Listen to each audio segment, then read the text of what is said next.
Hello, and today I'm here reviewing The Immortal Story of Cleopatra, Queen of Kings by Maria Headley. I don't know. This is the author. I cannot pronounce it. We'll leave it at that. Um, so, what is this book? When I picked it up, I honestly thought that it was just a biography. I picked it up because it was a bargain book, and I was like, I need something to read. It wasn't a biography. No, it was way, way more. And I was so freaking excited when I realized what I bought.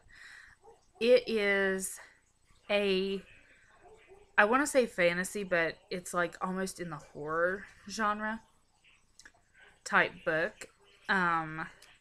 What it is somehow this author, this amazing author that I've never heard of, has taken one of the most iconic women in history, one of the most beautiful women in history, and turned her into a blood-sucking, monstrous, shape-shifting murderer.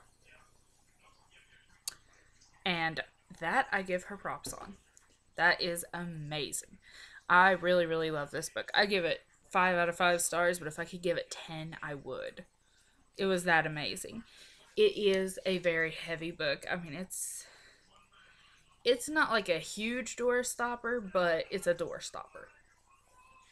Which is, this was one, and I actually read this one before I read Sun, which was the book about in the Giver Quartet, simply because I knew after reading this I would need something light to read afterwards. Because this was very, very heavy. It reminds me almost of Anne Rice's work. And when I say that, I mean that as a compliment. It's not that I am saying that this woman, like, ripped off Anne Rice or anything like that.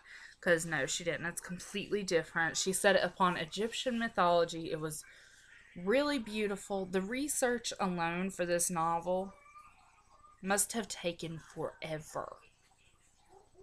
And it was a really awesome book. I love that it was so good. Because I never liked that in true life, in reality, Cleopatra killed herself. Or at least that's what history says she did. I did not like that. It really, really bothered me. And in this book, she's a strong woman, which obviously Cleopatra had to be a strong woman back then to even be a queen in a man ruled world. So this was it was so great. She kicked some butt, and it was just, if you like vampire novels, novels about witches, uh mythology, magic, monsters, any of that, you're gonna love this. If you love all of it, you're gonna be like me and you're gonna think it's phenomenal. It is phenomenal. I cannot even tell you how great this book is. I really, really loved it.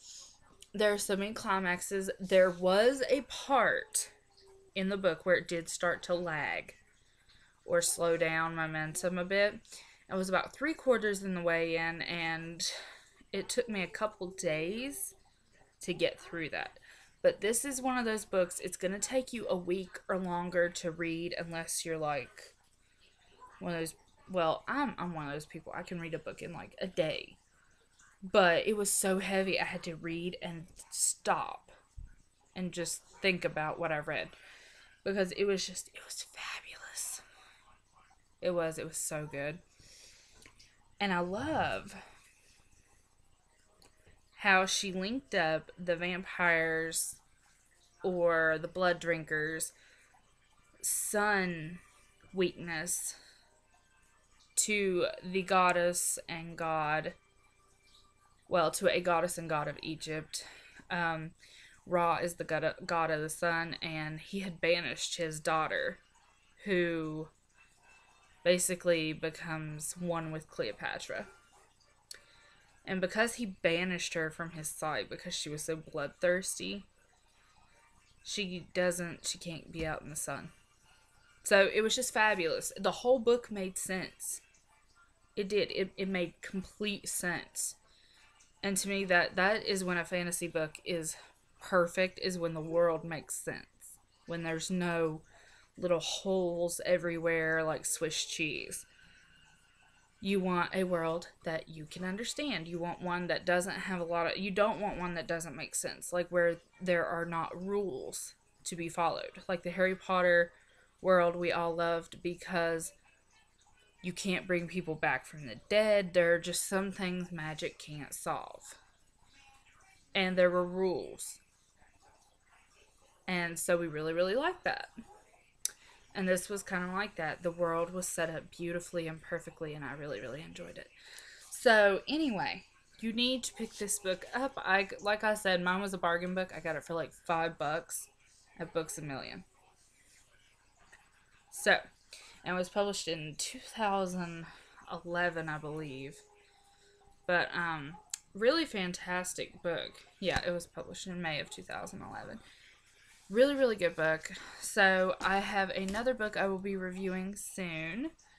And this kind of goes with my Duck Dynasty books because I love Duck Dynasty. This is Good Call.